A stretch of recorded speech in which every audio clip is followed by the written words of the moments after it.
For me, I constantly check in, and I also don't immediately respond to things that are bigger decisions. Like I take my time, and I'm sure a lot of people do this, but I take my time to respond to the email, even if it's a day, or even if I have to say, oh, I'll respond to you soon.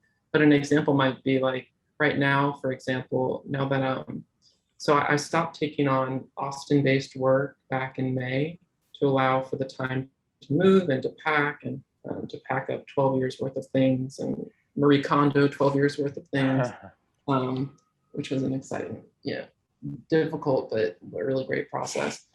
And so when I got to Brooklyn and I still have work coming in or requests for work, and I was really intentional about coming here and saying, I saved up and I said, okay, you need 2 months, or I said I give myself 2 months to reflect on what I'm going to do next.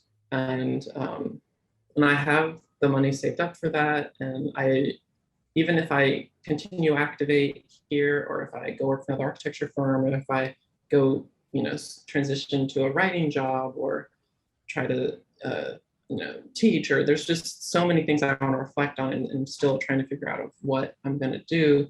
But there's also opportunities coming in the door, and that little fear back of my mind is like, you have to say yes to it, or it won't be there. Or what if in 2 months there's nothing coming to your door? It's all those things coming to my mind, like similar to in 2018 when I started my firm. There's the little voices in your head, but there's also the other ones, like everyone asks, oh, what are you doing in New York? And I'm like, well, when I know, I'll let you know. But right now, so when I got like an email, I just got an email on Friday of an architect that I like collaborating with, and she has a big project that she's hoping to get and wants to know if I'll help her with it. And I was like, oh man, like this would be great.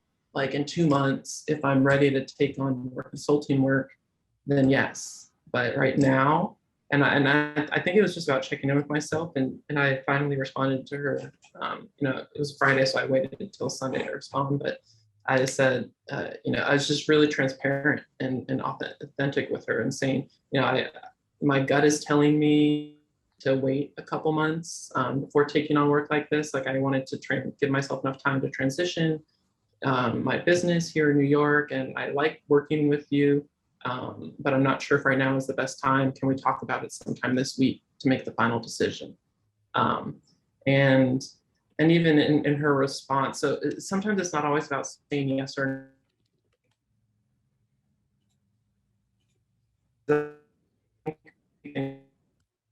Sometimes we do need a hard no, but sometimes we just need to share where we are and see what manifests from it. Because her response was, oh yeah, well, I could always have someone else do the upfront work and then bring you on when you're ready, or something like that. That could be a good solution to this problem where I thought, oh, I just have to say yes or no, or sometimes it's a volunteer thing. We don't have the capacity.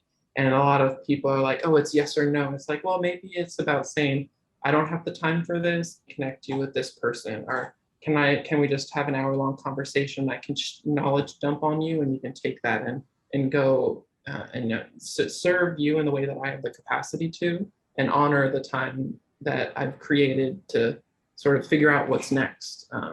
But there's always that the challenging part is, do I listen to, the rational side of Beau, or the one that created the reflective